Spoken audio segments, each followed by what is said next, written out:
For most Americans, the story begins in 1979 with the Iranian Revolution and the hostage crisis. A group of revolutionary university students took over the American embassy in Tehran and held 52 diplomats hostage for 444 days. To help burn this into the American narrative, the news show Nightline was created with a nightly tally of the number of days since the crisis started. But to really understand, we have to go back to 1953, which is where the story begins for most Iranians. This was the year that the U.S. overthrew Iran's democracy and installed the Shah, a pro-U.S. dictator. In 1951, Dr. Mohammad Mossadegh was the first elected official who was appointed as Prime Minister of Iran by popular demand. He saw that the wealth needed to build Iran was leaving the country because over the past 50 years, its vast oil reserves were under British control at the hands of the Anglo-Iranian Oil Company, later to become BP, or British Petroleum. So Mossadegh became hugely popular for nationalizing the oil industry and taking back the oil. Hugely popular at home, but quite unpopular with the British government. Britain took Iran to the World Court over the matter and lost. They tried to hit Iran's economy by blockading the Gulf and halting trade. They tried to convince the U.S. to assist with regime change, but then President Truman was not interested. However, when U.S. President Eisenhower took office in 1953, Britain was able to persuade him under the Cold War pretext that Mossadegh relied on Iran's Communist Party for power. The newly formed CIA was sent to engineer a coup, codenamed Operation Ajax. Iran's monarch, the Shah, returned to power. He had previously been weakened by the new parliament, a short democratic experiment designed to limit his powers.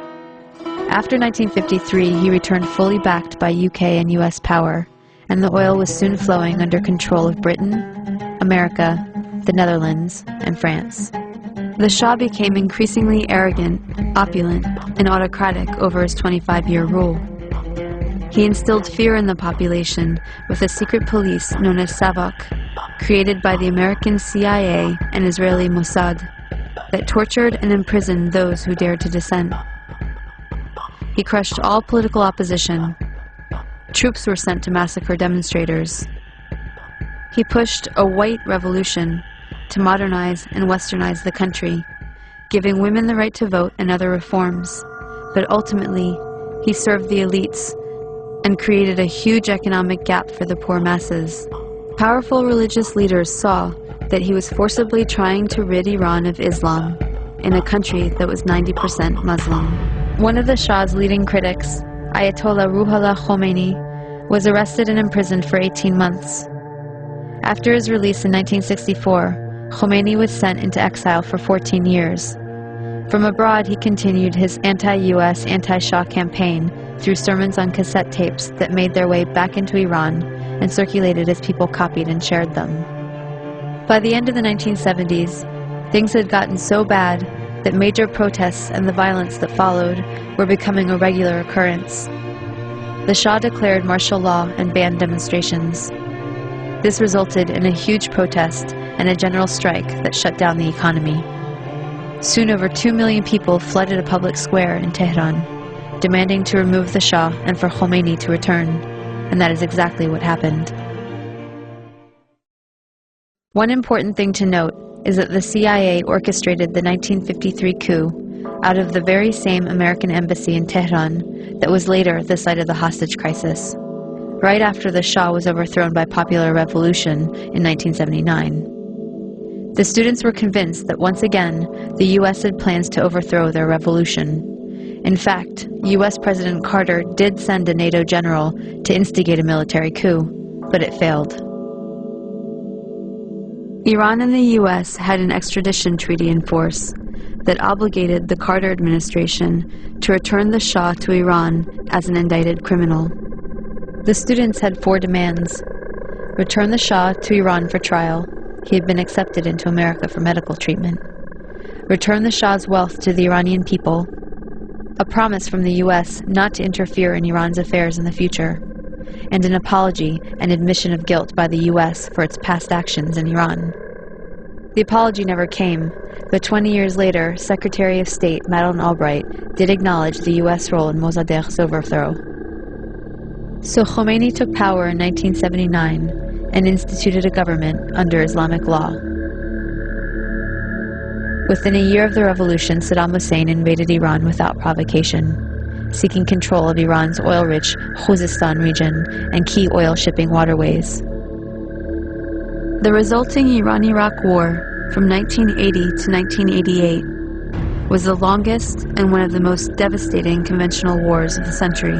At least 500,000 Iranians were killed. This war further cemented resentment of the U.S. government, as they were playing both sides.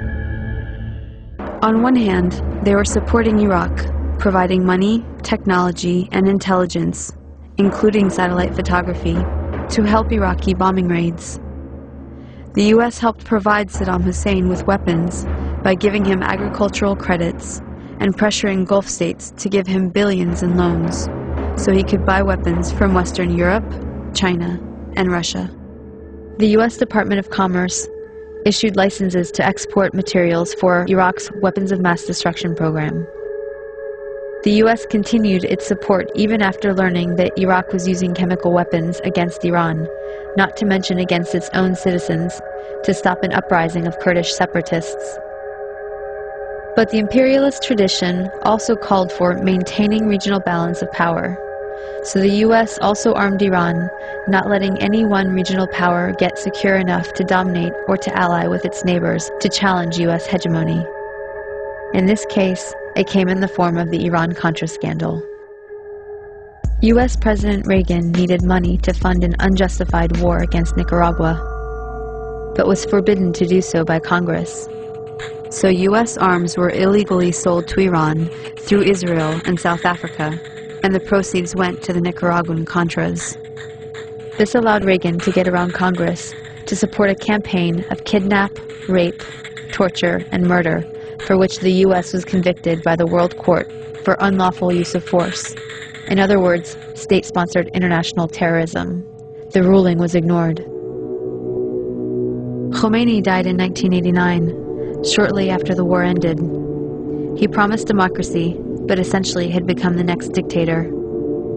Although he improved literacy and much-needed health care for the masses, he also imposed censorship, violently crushed political dissent, and attacked women's rights.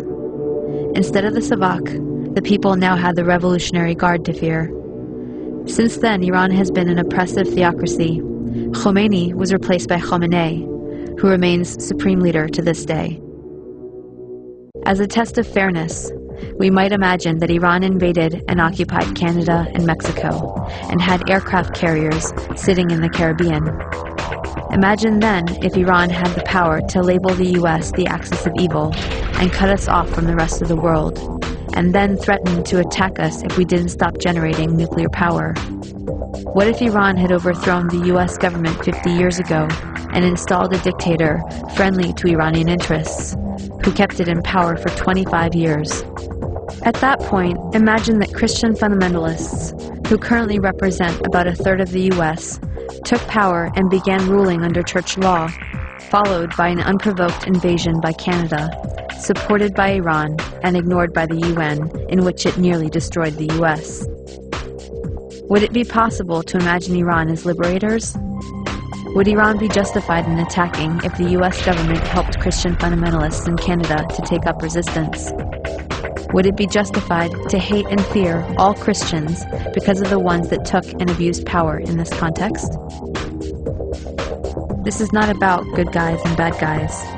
Both the American and Iranian governments are working against the interests of the people. But the deadly game of chicken was begun by the U.S., and the U.S. has the power to end it.